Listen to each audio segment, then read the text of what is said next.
we're both migration scholars, and it's a field that's really interdisciplinary, but it's really hard to do research that is truly interdisciplinary, where people from different backgrounds really co-create research, and we just wanted to do something different. We thought, why not bring art and research together?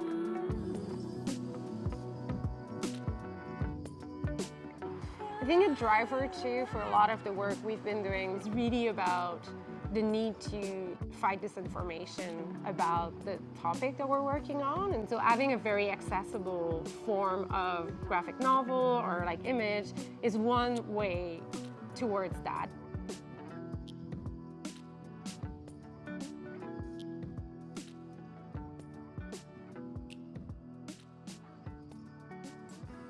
So what we're doing is we're putting together a 10-page story that takes 6 fictional characters who are crossing the Canadian border in very different circumstances and sort of compares and contrasts like some of the typical experiences that a wide variety of people might have like trying to get across that border, and sometimes succeeding and sometimes not succeeding. We spent a lot of yesterday thinking about how we can use this medium to juxtaposition those experiences and play with ideas of time and how the border can move very quickly for some people and very slowly for others. I really love this kind of like decolonial aspect that has been kind of like worked into like migration studies. It seems to be like quite prevalent here. I feel like it's a conversation that was like missing from a lot of like discussions before, or at least sort of like in the mainstream, and kind of how like migration is not just kind of like one way or the other, but kind of like a very complicated nexus.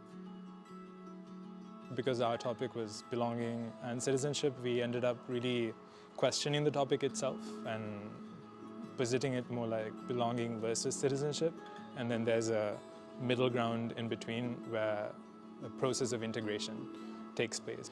And it's been a challenge to think of how to do that with words. For the first time, like I read this comic book and I was like, maybe comics can have a way to the heart, like where people can connect with something that cannot really be known or described in words. I want to build connections between people.